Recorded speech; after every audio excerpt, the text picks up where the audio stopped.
Yesterday we covered a lot of ground, and I want to just summarize the class a little bit so that we can move comfortably at the same pace today. Yesterday we saw the definition of Sat and Mithya. Sat and Satyam, one and the same. So the definition of Satyam and Mithya we saw, and then when we saw that, we said that Satyam has two definitions. One of them is Abadhitam, that which is non-negatable is called Sat. And the second definition of Sat is what? Trikalepi Tishtati, that which is the same in all periods of time. Meaning unchanging. Unchanging is Sat. And then what else? That which is non-negatable is Sat.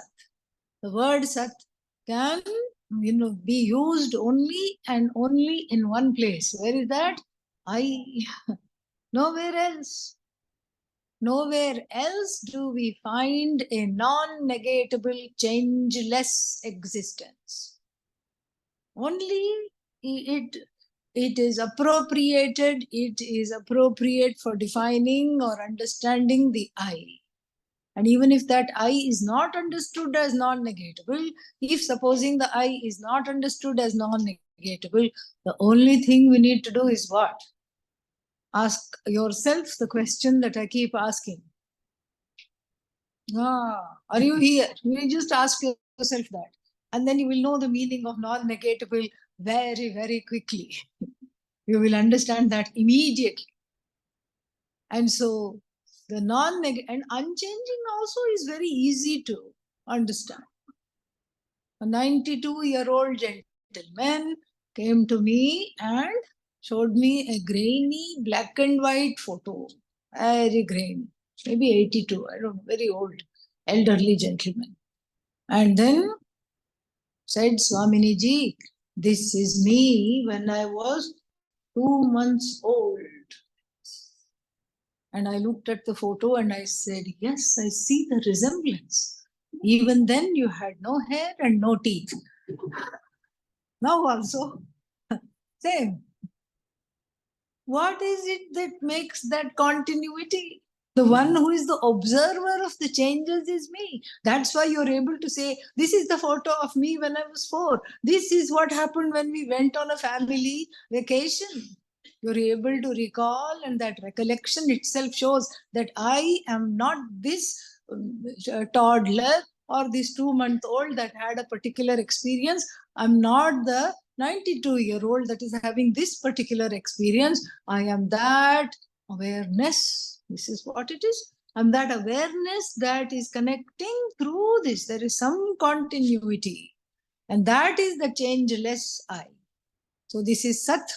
And then if the Sat, if the I is appropriated, the I Atma is appropriated for Sat, then Mithya is what? Everything else. Mithya also has, Anatma is Mithya. Mithya is Anatma. Mithya also has 2 definitions. What are they? First is Adhishthana Ananyat. Adhishthana Ananyat. Ananyat means na anyat, non-separate from the Sat. Sat here is Adhishthana. Adhishthana Ananyat, non-separate from Sat. Non-separate and inseparable from Sat is Mithya. Mithya clings on to Sat. Sat is not clinging on to anything. Sat is not clinging on to anything. Mithya clings to Sat. Sat does not cling to Mithya. So Adhishthana Ananyat, which means wherever there is Sat, Mithya, there is what? Presence of Sat is there. Hiding under or hiding wherever there is. Now you can't even say under. In fact, language fails us. Any preposition, anything you do, the language fails us. So this is the first definition of Mithya, that Mithya is non-separate from Sat. This is why we need Vedanta, because if Mithya were separate from Sat, then we don't have to worry. There is no confusion. Mithya is taken to be Sat because indeed the truth of Mithya is Sat. But Sat is not Mithya, and I am not able to understand that. This is why I need instruction, I need Vedanta. This is exactly the reason why I need Vedanta, because of this mix-up. And what is the second definition of Mithya? Sad asadbhyam anirvachyam. Cannot be that which cannot be categorically said to exist cannot be dismissed as non-existent.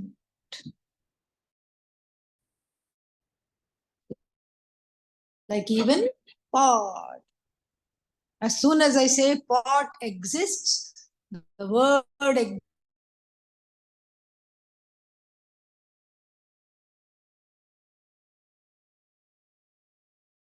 existence connected to the pot, not independent existence, does it? Clay, the existence of clay is appropriated by or given to molecules, particles, earth, and then 5 elements.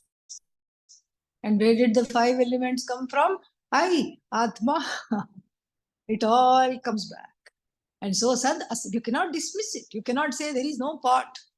Neither can you, while driving on the road, say there is no pothole. It's all mithya. No pothole at all. I'm going to drive. Then you'll have to go to a mithya doctor for the back pain. Okay? Yeah. This is what will happen. This Satyam Mithya, if it is not understood, then Vedanta is always very, very elusive. To make this come home, we have to really, really understand and not confuse the orders of reality. This is what brings us to the discussion of the orders of reality. The Paramarthikam means the absolute order of reality. The order of reality called absolute, which is always unchangingly Sat, Chit, Ananda. Satyam, Jnanam, Anantam. But then the manifest universe with all the names and forms, which is the cause of pain, sorrow, confusion, fear, etc. That is what is to be understood properly as Mithya or the empirical reality. Vyavaharikam Sat. Paramarthikam Sat. Vyavaharikam Sat. Mithya. Vyavaharikam means transactional reality, the empirical reality of names and forms. In this order alone, I can say, yes, pot has weight. But when I talk about it from the standpoint of Paramarthikam, pot is weightless. Why? The weight belongs to clay. Here I can say table and chair, they are different from each other. Why? Transactionally, it is different. What the table does, the chair cannot do. You can sit on the table all right, but you can't write on the chair. So there are certain ways in which the functions and the forms and the names matter, but then it is the world of Mithya. If Mithya is not recognized in the light of the Paramarthika, in the light of the absolute, then Mithya becomes a cause for sorrow, cause for confusion, cause for fear. Mithya becomes a cause for sorrow, confusion, and fear. Why? Because it is not understood as Sat. Ultimately, it has to be understood as Sat. If Mithya is seen as everything, each thing is separate. I am separate, you are separate, this one is separate, that one is separate. And then what am I left with? A sense of alienation from Jiva, Jagat, Ishvara. From Bhagavan, from other Jivas, from myself, from the Jagat, the world of manifest reality. So wherever I see Mithya, the Saddarshanam must be there. I must train myself to see beyond the Mithya, to see Sat, just like I simply say, what do I say? What is this? Touch wood. Don't forget, touch wood. Am I touching wood or table? Technically, I'm touching table. But I have tabled the table, and now I'm seeing what? Only wood. This is how I have to understand and live my life in the empirical reality. This is the second order of reality. The empirical reality is not absolute. The absolute reality is not touched by the everyday reality. I am that absolute reality, happening to be living in the world of transactions. It's like doing Shirshasana. It's like standing on the head. Because what is our understanding? This is a common spiritual parlance. I read somewhere. I am a human being having a godly experience. No, here I am Ishvara having a human experience. This is what I have to see. The experience is what?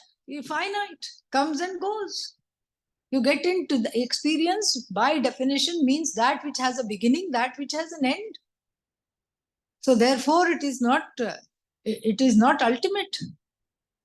Here we are not interested in experience because we are not shy of experience. You are experiencing yourself every single day. Every single minute you are experiencing yourself, as this particular Shastra, the Tattva Bodha, is about to tell us. You are experiencing your physical body or not? Say yes, so we can move on. Yes. You're experiencing your subtle body, mind, senses, etc. Yes. And you're even experiencing the ignorance. Yes. So therefore, we are not shy of experience. You're experiencing the waking state. Yes. You don't have to answer if you have fallen asleep. You're exempt. You are experiencing the sleep state. You're experiencing the waking state. You're experiencing the, what I've left out? Dream state. You're experiencing everything. We're not shy of experience. Oh, but I want Brahman experience. I tell you, if Brahman was an experience, it would have come and gone. Why? Experience is finite. No, I want that special experience. What special experience?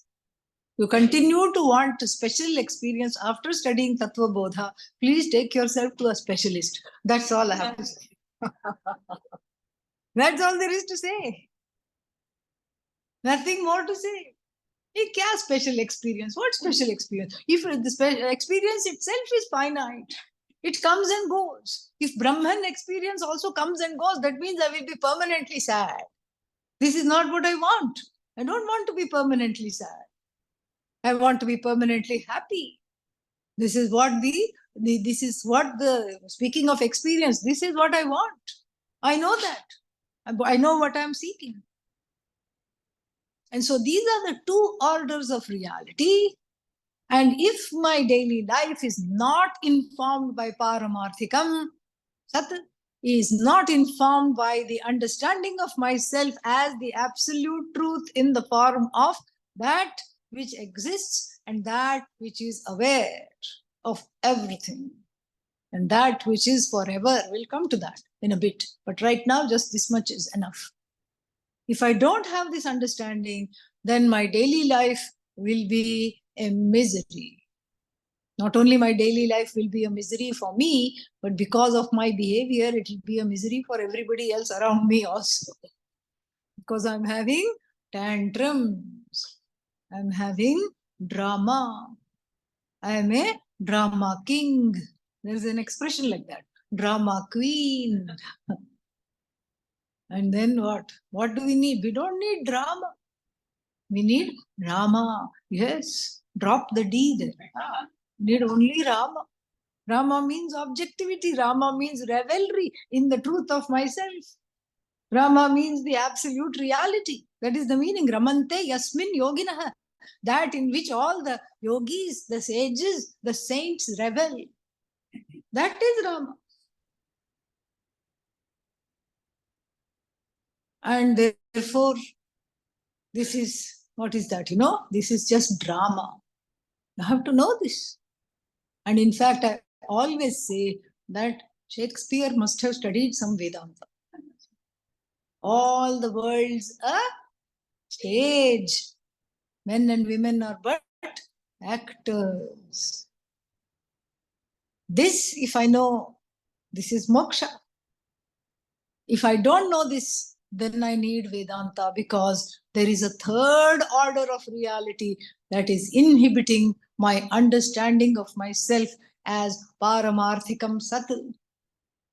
What is this third order of reality? My personal reality. Pratibhasikam.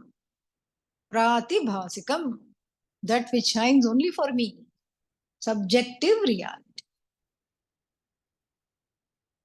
Whose raw materials are unprocessed pains and hurts and experiences from the childhood, early childhood unprocessed experiences. Pratibhasikam. Vyavaharikam. So what is Pratibhasikam? Mithya within Mithya. Already there is Mithya. Bhagavan's Mithya is there. But this is what? Mithya within Mithya. I distort the benign projection of Bhagavan in the form of this universe, which is everything is sacred, holy, beautiful, wonderful. I distort that in the light of my own cataracted vision, a vision of division. Pujya Swamiji was in a very interesting situation. A newly-wed couple came to him, and the woman said, I want a divorce. What? You've been married only for 4 months? What happened? He doesn't love me anymore. He was right there. I was also right there. That's why I'm able to relate this. He doesn't love me anymore. What happened? And he says, no, Swamiji, I'm crazy about her. I love her very much. No, it's a lie. You don't love me. And Swamiji said, what is your proof that he doesn't love you? Swamiji, he keeps making faces at me. Whenever he sees me, he goes like this, Swamiji. I don't want to live with this sour-faced man my whole life. Imagine. Already it is difficult for me to take. Whenever he looks at me, he goes like this. And Swamiji was very intrigued. And the man said, the young man said, no, Swamiji was protesting. He said, I never make that face. And then suddenly he made that face like this. And she said, see, Swamiji, look, see, I'm not telling a lie. He made that face. It turns out that they had just moved from one part of the United States to another. It was pollen season. Poor fellow was having terrible allergies. And you know how it is when a sneeze is about to come, but it is just maddening because it doesn't come. So you go like this, thinking, okay, come. It doesn't come. Okay, then you compose your face again. And again it comes. This is what was happening. Pratibhasikam. Pratibhasika. Subjective reality. A simple question would have, answered before. Like, what's happening to you? Are you in pain? Are you in discomfort? What happened? No, the conclusion, first you conclude and then you ask. This is the effect of Pratibhasikam. Subjective reality based on the ignorance, agrahanam, and in fact based on anyatha grahanam that we have talked of before. The anyatha grahanam is what? Wrong conclusions. Then there are certain common wrong conclusions which we'll be looking into. The common wrong conclusions are 3 in number. I am a mortal, subject to death. First wrong conclusion. Second wrong conclusion, I don't know anything. Third wrong conclusion is that I am subject to sadness. These are the 3 common, universal, timeless wrong conclusions. The ancient people in China had it, and the Inuit tribal people had it, and then the ancient Indian, Harappa civilization people had it. Everybody had it. Timeless, universal, wrong conclusions. Sitting on these universal conclusions are personal wrong conclusions based on karma, one's own experiences. So those are specific wrong conclusions, tailor-made to fit that person like a glove. Tailor-made wrong conclusions. What kind of wrong conclusions? Tailor-made wrong conclusions. So the universal wrong conclusions, such as I am subject to death. And then on top of that, the tailor-made wrong conclusion will be, oh my God, this person is out to kill me. You see? This person is dangerous.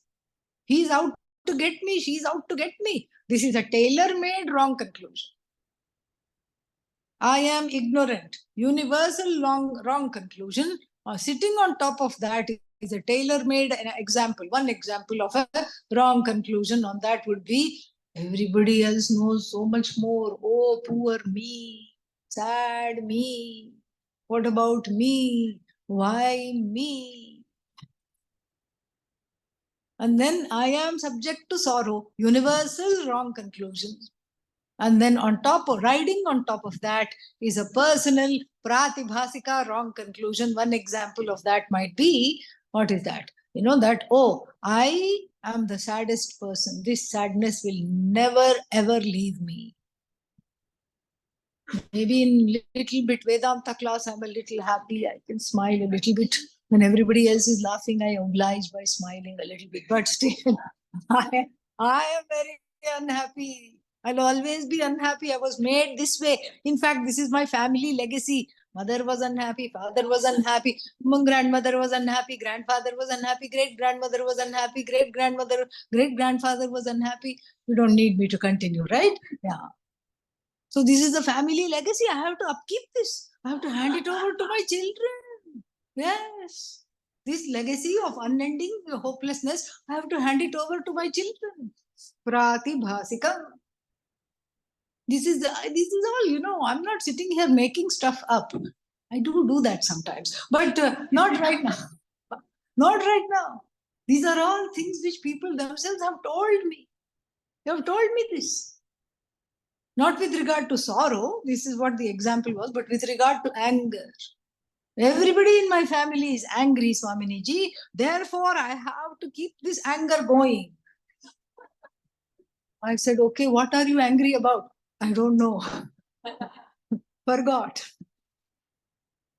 This is Pratibhasika, the third order of reality, which makes living in the second order of reality, namely the empirical, everyday, transactional, vyavaharikam sat, very, very painful. So what do we have to do? We have to resolve the pratibhasika and live in the vyavaharika objectively. Here is where Vedanta comes in. When you live in the second order of reality, with the first order of reality completely reduced, neutralized, which is possible, which I have seen, where we don't come to conclusions first and then talk, where we are able to just simply be when confronted by any situation, no matter how difficult. I'll give you two examples, one from Adi Shankara's life and one from Pujya Swamiji's life. Adi Shankara was approached by a cannibal. Cannibal, you know? Yeah, the one who eats people. So he came and said, I'd like to have you over for lunch tomorrow. I'd like to have you for lunch tomorrow. Anybody else would have just quaked. But Adi Shankara said, okay, you could have, why are you telling me? You don't need an appointment to have me for lunch. Why are you telling me this? Because you're always surrounded by your students. So I want to take an appointment with you. Tell me when is the time when they are busy doing some things, and then so I can eat you up. And then he said, well, all the students are very protective of me. This is true. But you have to fear Padmapada the most of all. One of the students' name was Padmapada. You have to fear him because he is very fiercely protective of me. And he goes for his sadhana at 10 o'clock in the morning. I think that will be a good time for you to try and eat me. Look at that. Look at the objectivity there. Of course, there's not just objectivity, there is compassion, there is everything. There is total body non-identification, so many things we can take out. But as the story goes, even though this cannibal or this demon, whatever they call him in the annals of Adi Shankara, even though he came at 10 o'clock, somehow Padmapada forgot something. He forgot something and he came back to get his mala or something like that. And then he did a judo move and just flipped the fellow, and the fellow just attained moksha instantly. That is the story. And then one time, the second story about objectivity is from Pujya Swamiji's life that I was very, very privileged to witness. And then here we have somebody asked him, in a satsang, somebody asked him a very bold question. Yes, Swamiji, what is the difference between you and me? A very daring question, one may think, asking of such a saintly Mahatma. Swamiji was unfazed. He said, well, I don't know you that well, but I can just say this, that when somebody comes to see me, or when I encounter a person on my walk or during my travel, the first thought is, how can I help this person? Not, what do they want from me? How should I protect myself from this person? That thought does not arise in me. So now we have another example of total objectivity. It is just so beautiful. A very benign, open expression. Here is this person, and they are approaching me not just for anything. They must be wanting something. Let's see what they want. Let's see if I'm in a position to help. Whereas the person who does not have this Vedanta knowledge will clutch their purse closer, their wallet. Oh, is my purse still here? Is this a pickpocket? And as soon as you see the person, you start making conclusions. Oh, suited and booted and tied up must be a lawyer, must be a doctor, must be an attorney. We have our conclusions. Okay, then I'm okay because this person is not going to come and ask me for money.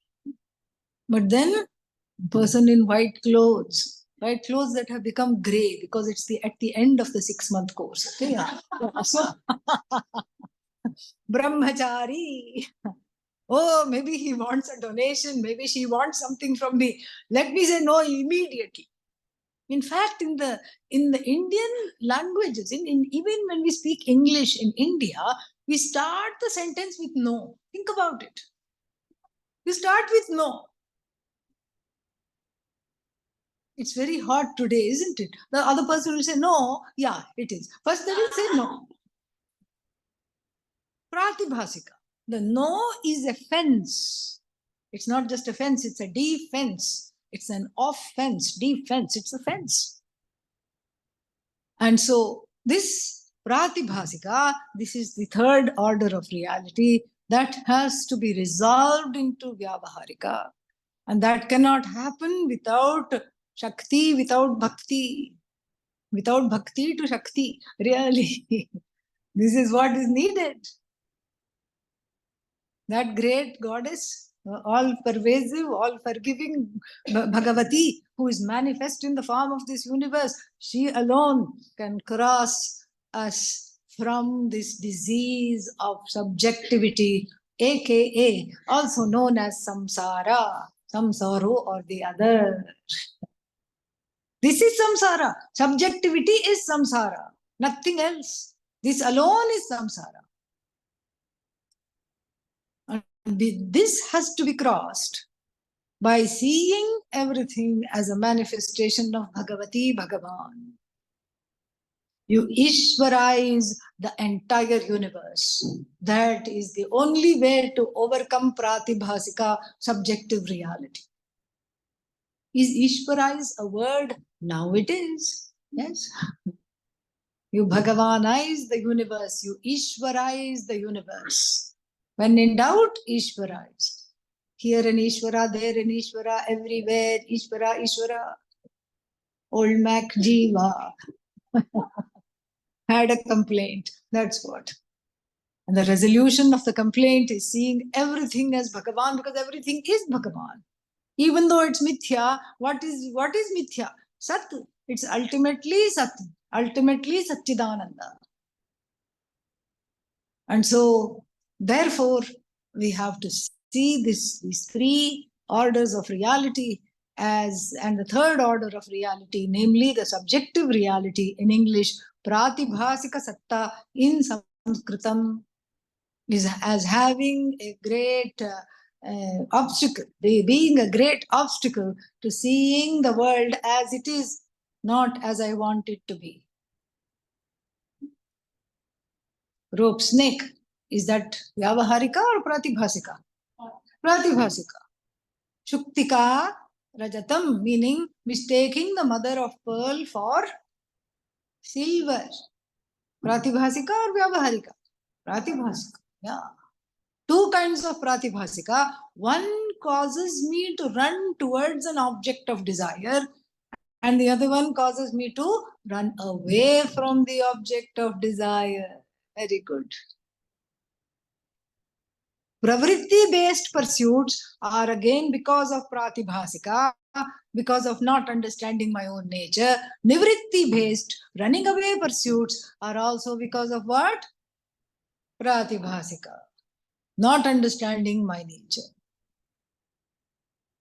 So then, coming now to today's portion, which we were in the middle of, Atma Kaha. And what is this Atma? And then Atma Kaha means this, what is this Atma? And the Atma was defined in a funny way. Sthula Sukshma Karana Sharirad Vyatiriktaha San Panchakoshatitaha Avasthatraya Sakshi San Satchidananda Swarupaha Yaha Tishtati Sa Atma. So, and I explained this yesterday, if I had to define a pot, I would not start off by saying this is not a pumpkin. Do I have to say that? No. Because the pot being totally unknown and an object away from me, that I can objectify with my pramanas, sense organs, sense perceptions. All I have to do is show the pot, and you say immediately, I got it, it is pot. Immediately you are able to say that. But I can't show the Atma. Even though if you go on this Janki bridge, there is a nice, cute Hanumanji.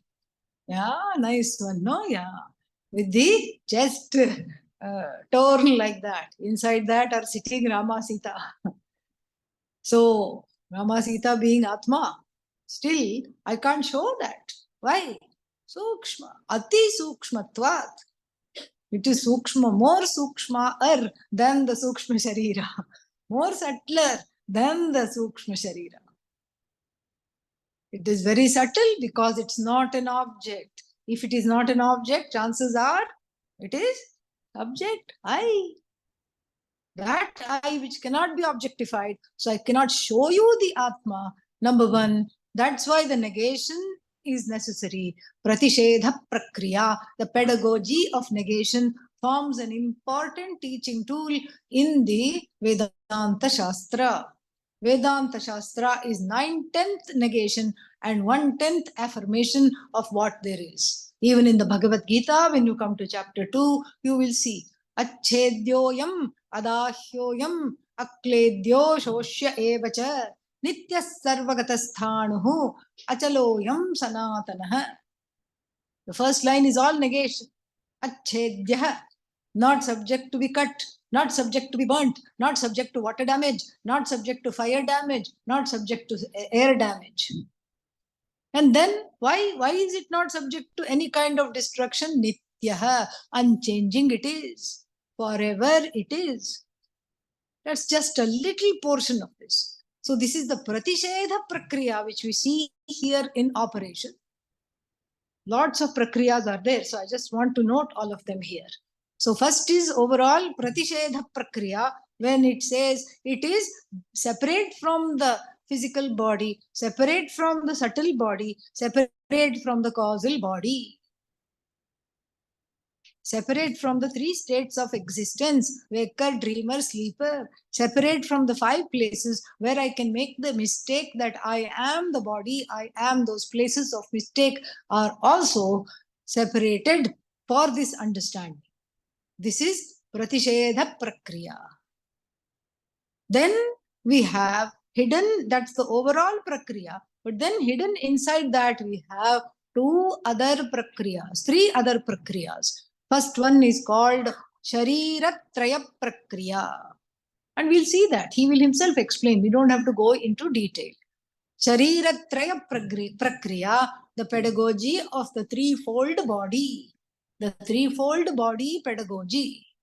And what is that threefold body pedagogy?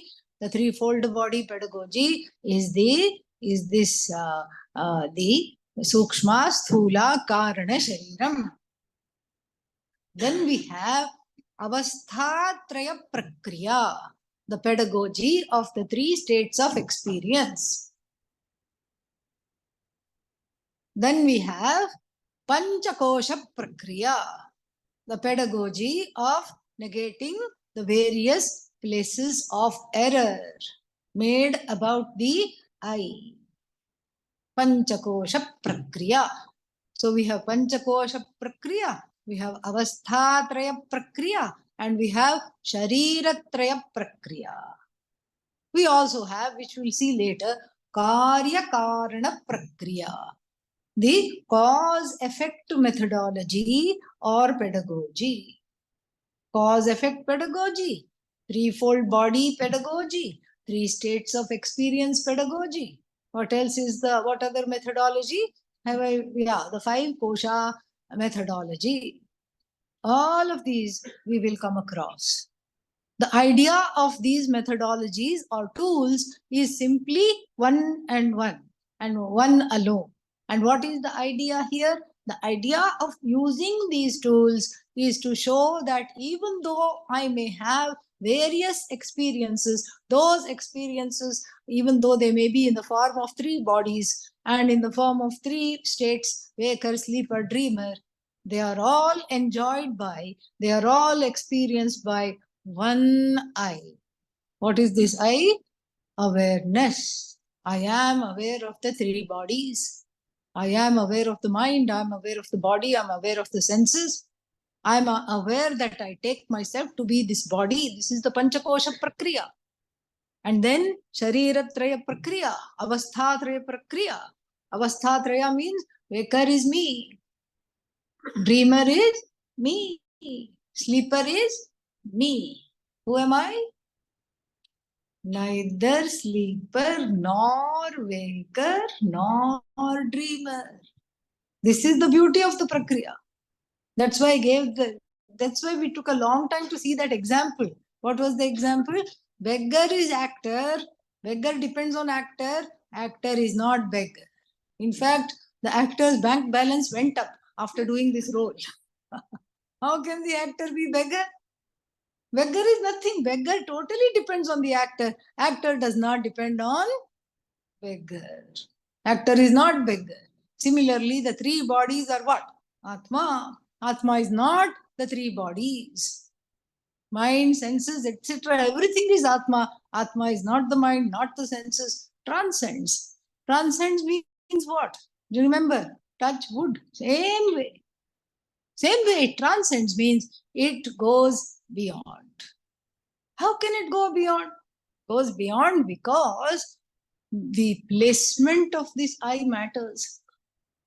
The placement of this I in the beginning of the Vedanta quest and the Vedanta teaching is where? Squarely in this body. Dehe nashte aham nashtaha. Dehe pushte aham pushtaha. If the body is destroyed, I am gone. If the body is nicely fed with lots of chocolates and everything else, lots of prasada, then I am also nourished. I am also fine. Body is okay, I am okay.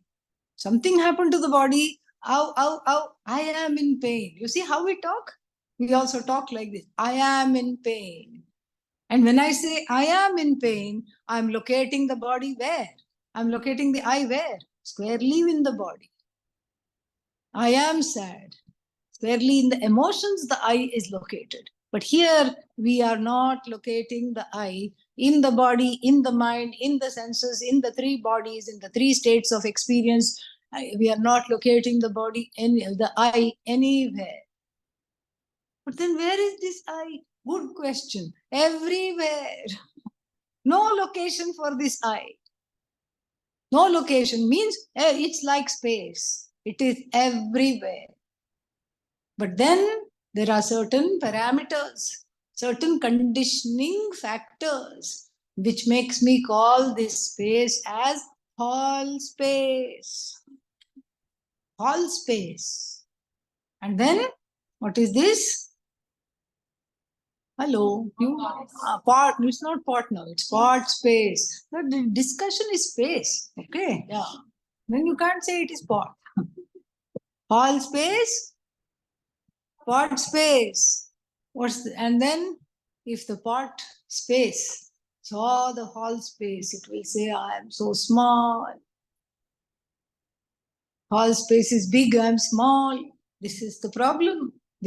So the pot space doesn't have to break open the pot in order to be free, doesn't have to go like that to come out of the pot, doesn't have to pray to Bhagavan, let me out, let me out. In fact, if there was a space guru, not a spaced out guru, okay? Yeah. If there was a space guru, what would the space guru say? Pot, you are not in pot. Pot is in you. Does space exist in pot or does pot exist in space? This becomes like a Zen koan. They have these. See, Zen teachers have it very easy. I'm a little envious of them because they come to the class, these Zen masters. Zen is very close to Vedanta. But here the student does all the work. So they will just say something like, a redwood tree crashes and falls in the forest. Does it make a sound? Om Purnamadav Purnamidam. Then they go away. Yeah. Then the student has to tear his or her hair out in clumps and contemplate upon this and wonder. But here in Vedanta, the teacher has to do all the work of unfolding the prakriya. Student sits happily.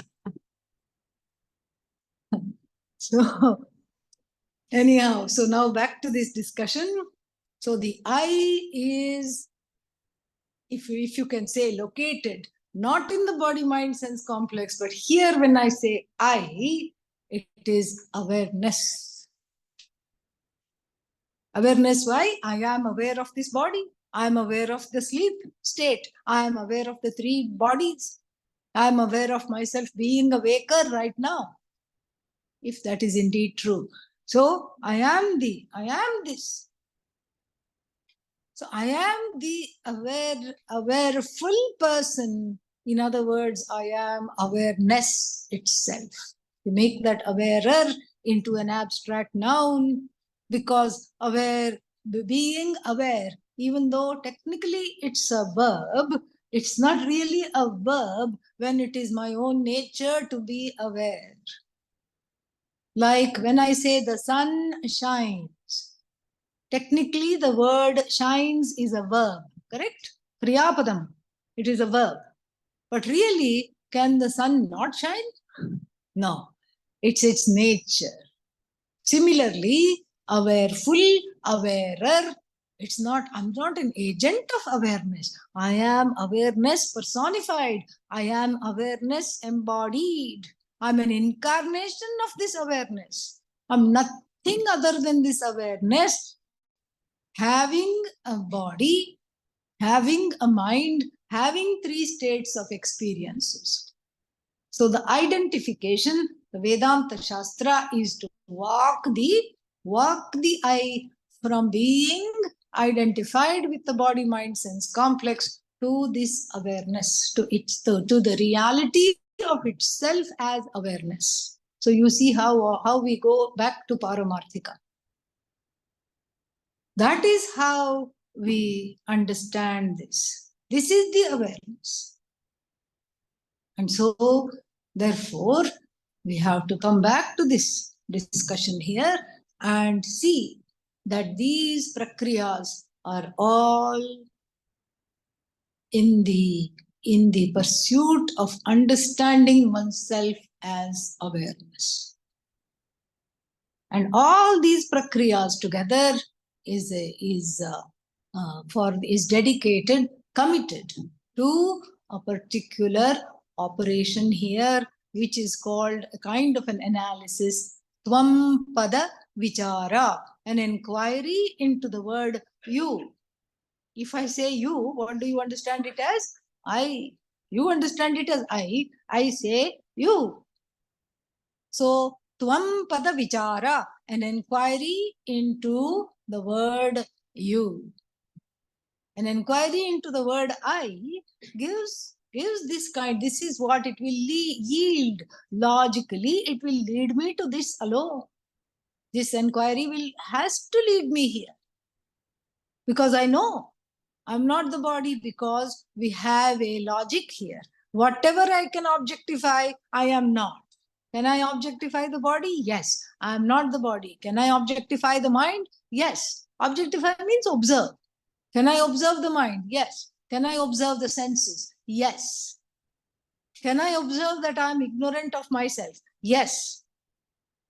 Can I observe that I am a waking person? Yes. Can I observe that I had a dream? Yes. Can I observe that I slept very well, although not enough last night? Yes. That means what? Whatever I observe, I am not. So therefore, all these things are objects, anatma. I am atma. Very radical difference. Why? Because there is the confusion, I am as good as the body. Because where I end, you begin. This is the common parlance understanding.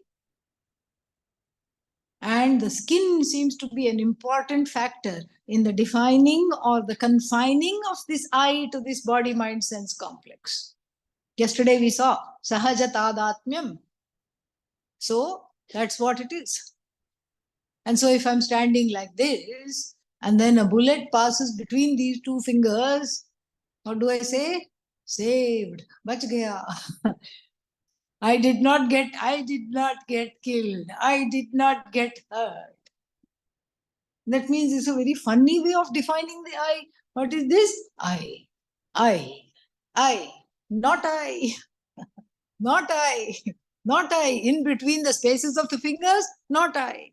Suddenly I. Here also, not I, not I. Sometimes people who can, read auras and all this, they will say, okay, the I exists up to here, theek hai, doesn't matter. Give them that, no problem. Some sensitive people are there. You go like this, they can feel it. They can feel it. So it is, some energy field, sukshma energy field might be there.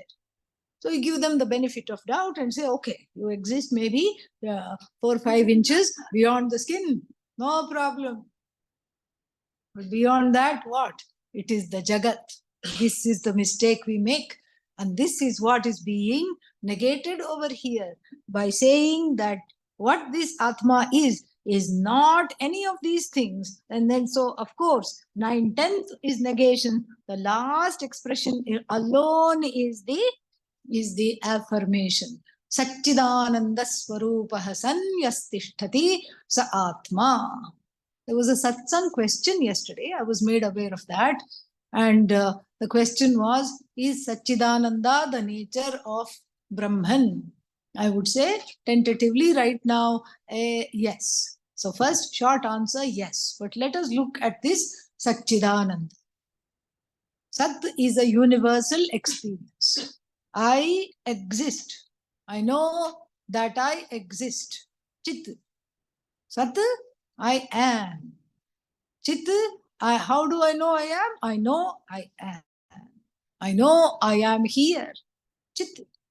I am aware of my existence. Chit. And this is what is called knowledge. The word knowledge doesn't do it justice. Jnanam, which is neither referring to the knower, nor referring to an object of knowledge, nor referring to a means of knowledge that connects the knower with the known. Neither knower nor known nor the means of knowledge. Oh, then what is this I? The one that upholds all three without becoming any one of them. The one that upholds the knower, that awareness because of which I know that I know. That is Atma. That awareness which morphs into and is non-separate from the object of knowledge. So supposing I'm looking at pot, this pot is also what? Nothing but a knowledge. Pot is means what knowledge is. What is pot other than knowledge?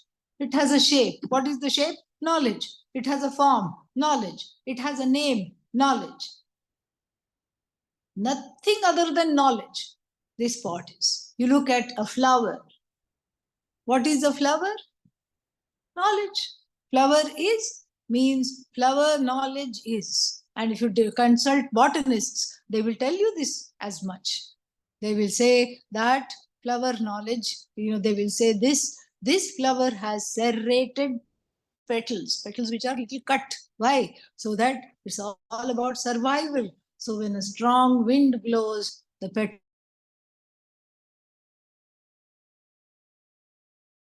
petals don't tear.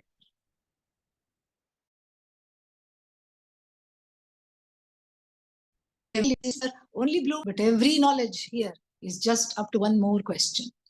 When you ask why this flower doesn't have that flower has that, we don't know yet. Many things you don't know. That means it's infinite knowledge and infinite existence. And so this Sat, which is I, for the time being, we'll see this in great detail. Don't worry. Don't think I'm rushing it, because we'll see it in great detail in the Taittiriya Upanishad, where a whole chapter is devoted to unfolding Satyam, Jnanam, Anantam. Whole chapter is there. So don't worry about it. This is just a little appetizer. When you go to a party, you're offered things on toothpicks. Okay, at the end of a toothpick, you have to just take something will be there. One grape and one piece of paneer marinated in something. Something will be there. And then what are you supposed to do? You're supposed to take one toothpick and then enjoy that. And then not just take a whole bunch of toothpicks and say, I'm hungry, give me the whole plate. And then you wait for the main course. And then you start to think, if the appetizer is so tasty, think about the Upanishad. That's the main course. So Tattva Bodha is the appetizer, Taittiriya is the main course. So here we just get a little taste. Oh, this is wonderful. Oh, this is what I came for. So you wait till next month for this. That's all it is. It's a long appetizer. It's a leisurely, 4-course meal lasting 6 months. The Roman people were supposed to, the Roman aristocracy is supposed to have big parties, long-lasting parties, but this is a longer-lasting party. And so therefore here, Sat, Chit, so this Chit is all knowledge, nothing other than knowledge. Everything in the universe is just knowledge, knowledge, knowledge, be it Ishvara made or be it human made, that is also knowledge. Like you put together a car. Can everybody put together a car? No. Even though okay, it needs tires, it needs some steel, it needs a, chassis, it needs some fuel. You can't just put tire and on top of that put steel and then you put some electrical elements and then put fuel and set it on fire. That is not car. What is it? Bekar. Okay, yeah. Bekar means useless. Yeah. It's not a car. Everything in this universe is intelligently put together to serve a certain purpose, starting with my own body mind complex. And this is something which is very, very beautiful to understand. And so here, Satchidananda Swarupaha means this Satchidananda Swarupa is occupying this particular body mind sense complex right now. The I in me is the same as the I in you, the I in he, the I in she, and the I in it. Same I. And what is this I? Is. That which is I. And that which is Ishvara. If you spell Ishvara in English, what are the first two letters? Is. See, so easy. Vedanta is. And that is resolves into I. Sat Chit. And then Ananda. Ananda, as Acharya Swamiji said the other day in the satsang, Ananda is converted into Ananta. Because Ananda is not what I really want. What I want is the Ananda to last forever. Ananda I have every day. Ice cream Ananda if I go to the Amul store. Yeah, I have heard. Okay, yeah. So, and then some dry fruits Ananda, and some other Ananda, sweet Ananda, Ganga Ananda, going into the Ganga, and then bathing there in the cool waters, dipping the whole body in some Ananda is there. Talking to a few people. Hi, how is the course going for you? Initially, Ananda, until you hear their response. After that, you run away. Then you get Ananda back again. But this Ananda is what? Short-lived Ananda. Do you want this string of this kind of Ananda? No. It's like a carrot on a stick for a donkey. The donkey is made to run. And the person who's trying to make the donkey run doesn't need any other thing, doesn't need to kick the donkey, beat the donkey, nothing. Whip the donkey, no. Or very non-violent form of making the donkey run. Ahimsa. What do? You have a carrot at the end of a stick and you hold it right within reach. And it gallops, it runs, it will never catch it. This is the kind of Ananda one has every day in the life. Time bound, finite, tick, tick, tick, tick, tick, tick, tick, tick, tick, gone. Ananda is gone. So therefore, I don't want that kind of Ananda. What do I want? Forever. I want the forever. That's why it is Ananta. The word Ananta is converted to Ananda because the Shruti is in so much kindness. She is in kindness and she is in compassion. She's compassionate of our ignorance. And so she is compassionate of the self-ignorance of the people. And so she obliges by saying Ananda, because that's all we can understand.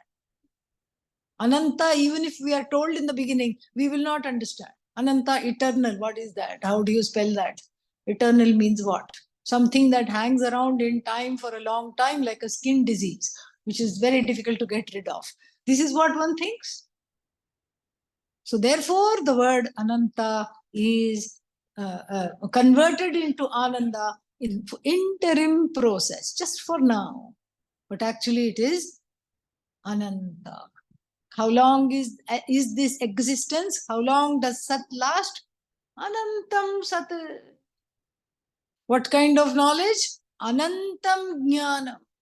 The word Anantam removes the limitations connected with the word existence and knowledge. It shows us that the existence that we are talking about is not time-bound. It shows us that the knowledge that the Upanishad discusses, jnanam that it discusses, is not about a particular topic. Neither is it about the knower. Neither is it about the means of knowledge. It transcends all three because without it, none of the three things can exist. Without this infinite knowing, this knowledge in the form of the knower is dependent on awareness. The known is dependent on this awareness. The means of knowledge dependent upon awareness. This awareness is free of all these things. Just like there are three waves in the ocean. Knower is one wave, known another wave. And what's the third wave? Means of knowledge, third wave. Does it make a difference to the ocean? No. Wave is ocean just a wave? No. To that theory, we have to wave goodbye, Ocean is not wave. Wave is not other than ocean. Wave is nothing other than ocean. Wave is ocean. Ocean is not just the wave. This is how the Shastra is assimilated. And now why does it say Satchidananda? Because remember, I started the class by saying there are three universal pratibhasikas. What are they? Sudden quiz. Oh my God, I was not expecting it. I am a mortal. I am giving a hint. First one I have covered. What is the other one? Yeah, I'm subject to sorrow. I am subject to ignorance. I am a mortal knocked off by aham sat. See? Tvam padavichara. I am ignorant. No. I am awareness itself. And this awareness is nothing but knowledge. Knowledge of myself as existent and aware, self-aware, knowledge of everything else. And then finally, I am not sorrow. Why? Because I am Ananta. Ananta means without any limits. Ananta is Ananda. You see how this word Satchidananda knocked off the universal expression of Pratibhasika. Okay? All right. Next one. Sthula Shariram Kim Panchīkrita Panchamahabhūtaihi Kritam Satkarmajanyam Sukha Dukkhadi Bhogayatanam Shariram Asti Jayate Vardhate Viparinamate Apakshiyate Vinashyati Shadvikaravat Etat Sthula Shariram. Now he goes into each thing in detail. What is this gross body? So the gross body is, we just see the translation. That which is kritam means put together. Meaning what? It has a birthday. Happy birthday. You can say happy birthday, but please don't say many happy returns. We don't want that. Yeah. Returns means back. Vapas aa gaya. Yeah. Next life. Yeah. Happy birthday. Okay. So, happy birthday. That which was born. Kritam, which is put together. And how is it put together? It is put together. Very beautiful model here. The 5-element model is so lovely. So, it is put together by the 5 elements. Because we can see there is a connection between me and the entire universe. I'm not just hanging out in a vacuum. I'm not away from anything else. All you have to do is do a little bit of vichara and you'll see that the bones correspond to the earth. They are the foundation. And then what else is there? The blood and all the fluids in the body correspond to the water element. And then what happens just before 12:30 in the afternoon? Fire, stomach fire, Jatharagni. When is the bell going to go? Jatharagni, stomach fire. And then what else is there? Yes, each time When you get up from sitting on the floor, tuck, tuck, tuck, the joints creak and click. That is the air in between the joints. Pop, pop, pop, it says. And air is in the lungs. And then finally, what is there? Space. That's when you look like this in class. Yeah. Somewhere glazed, spaced out. I was paying very good attention, but something happened. I just went into a thought spiral like this. So, space is where? In the head. Space is there in the joints. Space is there in so many places in the body, stomach space, joint space. All these things are there.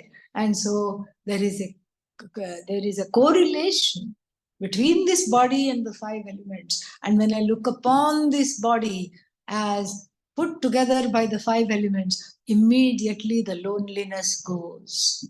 Immediately there is a sense of relief. Oh yes, I'm connected. That's why I can say, Namaste Vayo, Tvameva Pratyaksham Brahmasi. You are the Brahman I will ever know. Namaste Vayu. Hey Vayu. Oh, the wind element, I pray to you because you are the Brahman I will, which is Pratyaksham, which is in an object form, because Brahman can never be objectified, but here you are, as though taking on a form, and I can worship you. Why? Because you are everywhere. This is Ishvara. Ishvara from the standpoint of Adhi Bhautika, that which is surrounding me. This Ishvara is, this 5 element model brings us very close to our understanding of Ishvara as oneself, because the 5 elemental model has this unique way of unfolding Bhagavan through 3 standpoints. Adhi Daivikam, that which is centered on Bhagavan. Devam adhikritya tishtati, adhidaivikam. Then adhibhautikam, bhutanam adhikritya tishtati. So that which is centered on the elements, the surroundings. And then finally, adhyatmam, that which is centered on Atma, I. Seen from any standpoint, you see Bhagavan, you end up in Bhagavan. Namaste Vayu. I'm just worshipping everything around me as Ishvara. That Vayu which is outside, then I take a deep breath. Then what happens? That Vayu becomes very personal now. Up close and personal, it is now Prana. It is no longer Vayu. It is my Prana. Prano Vai Ishvaraha. This Prana is nothing but Bhagavan, Ishvara in the form of Adhyatma. You just take one element and see this. It's so beautiful. Then after that, the law that connects the Vayu outside with this breathing person is what? Adi Daivikam. It is Ishvara's law. That too is Ishvara. The Vayu is not an independent actor. If it was, it would say, what has this person achieved? 50 years sitting there all the time, just eating, drinking, and being a burden on Mother Earth. I'm not going in. Finished. Why should this person be alive? I'm not going in. No, Vayu doesn't say that. Vayu goes in until it is withdrawn by Bhagavan. That too is a law. And so what is the air? Ishvara. Who is the breather of the air? Ishvara. What is the air when it is taken in? Prana. Ishvara. What is the law that governs the air and the prana? Also Ishvara. This is very beautiful 5 elemental model. So here the author very nicely points out that this is the body is made up of 5 elements. What kind of 5 elements? Grossified 5 elements. Panchikritam. Grossify. Because the 5 elements can also be in a subtle form called sanmatra, but here they are panchikritam, means grossified 5 elements. And the grossified 5 elements make up this body. And then why was this body born? Janyam. was born. Janyam means that which is born. Why was it born? Any ideas? Karma, very good. What kind of karma? Here, the Upanishad never talks about papa, very rare. Punya. Punya born. Because if it was a total papa body, then we would not be in a place to read this. We would assimilate it by eating it. Okay? Yeah. Goat. Goat body. Dog body. Cat body. Cow body. Why? It is Papa Pradhana Shariram. It is called Papa. Papa Pradhana. Why it is Papa Pradhana Sharira? Because it means that it has, the animals don't have a way to express pain. That's why it is called Papa. Because people, yesterday was too hot. Day before yesterday when I went for a walk, I saw one man beating one cow. Just standing there. It was minding its own business. It was not in the way. It was not anything. And he was keeping on beating. I just looked at him. I just said, I don't think this is a good idea. He stopped, at least for some time. I don't know what happened after I went by. But this is what it is. A poor cow just going like this and, wincing, but not able to express it. By nature, it is gentle and is unable to express itself. And even though certain other animals do protect themselves by biting, scratching, etc., they are also unable to express themselves. The human beings are very strong. They have guns. They have all kinds of instruments with which we can destroy the whole universe and all the beings in it. That's why it is called Papa Yonaya, because they are unable to express the pain, unable, and they are at the risk of being exploited. So if it was Papa Sharira total, then we would not be having this discussion because we wouldn't be reading this page at all. If ours was a total Punya Sharira, then we would be Indra, we would be Brahmaji, we would be Lord Yama. So many deities we would become. But we are what? Mishra, which is a last name in India, a common last name. Everybody's last name should be Mishra. Little bit of Papa, little bit of Punya makes up this body. This is what this body is comprised. The body is, it comprises Papa, Punya together.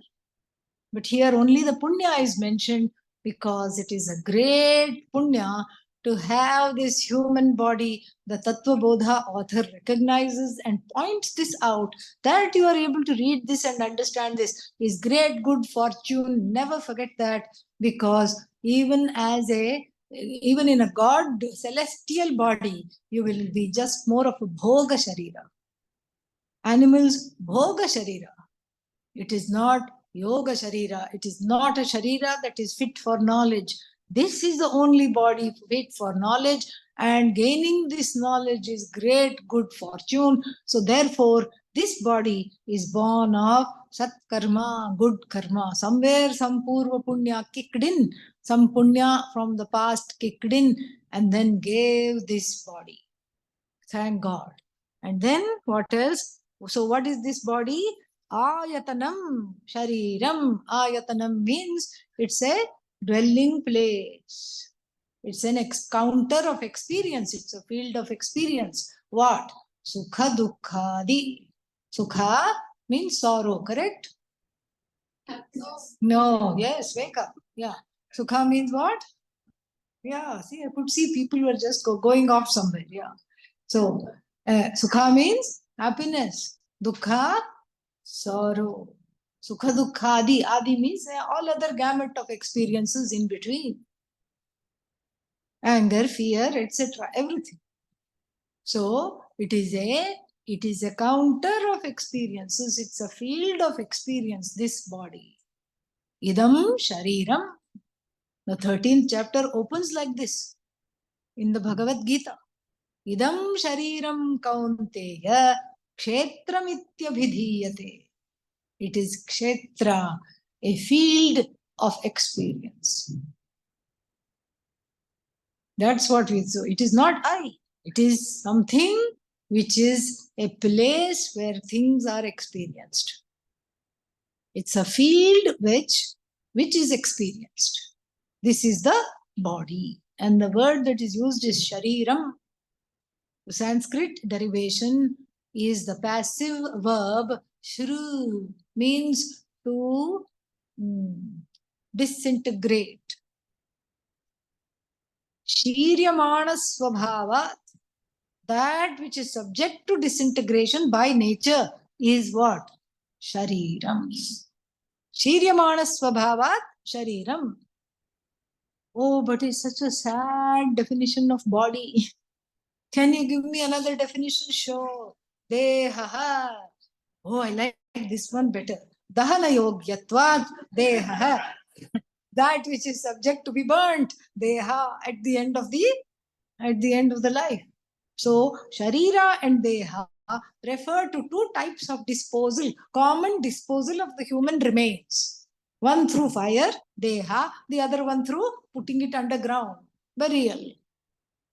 One through fire, one through earth. The disposal from the standpoint of the mode of disposal. Then we have Shariram, that which is subject to be interred. And then Dahana yogyatvat deha, that which is consigned to the flames at the end of the life. This is what it is. And so this is shariram, and then he says it is shadvikaravan, shadvikaravat shariram. Shariram being neuter, it will be shadvikaravat. Shadvikaravat means possessing of six-fold modifications. Asti, the potential is there for the child to be born. The mother realizes she is carrying life. The mother to be realizes she is carrying potentially a life. And then what happens? Jayate, born. Vardhate, becomes a toddler, grows up, very cute, how nice. Viparinamate, becomes a young man, young woman, blossoms. Oh, this is very nice. Wait. Apakshiyate, declines.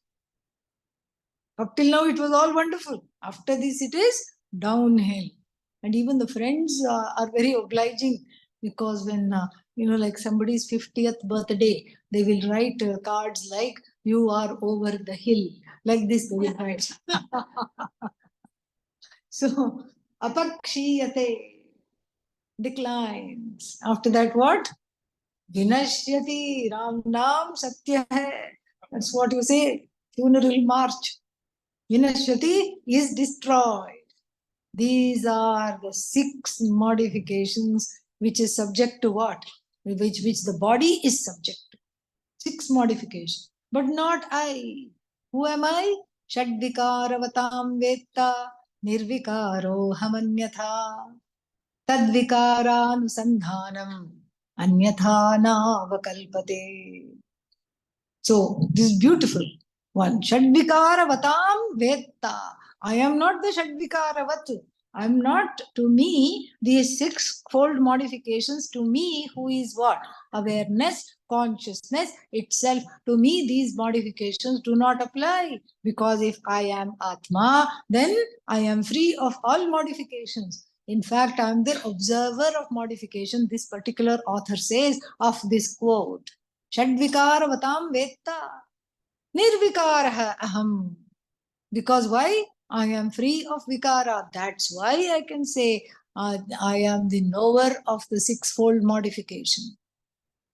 That's why every day when one wakes up, one says, oh, it used to be so much easier to get up when I was in my 20s. Yeah, people say this.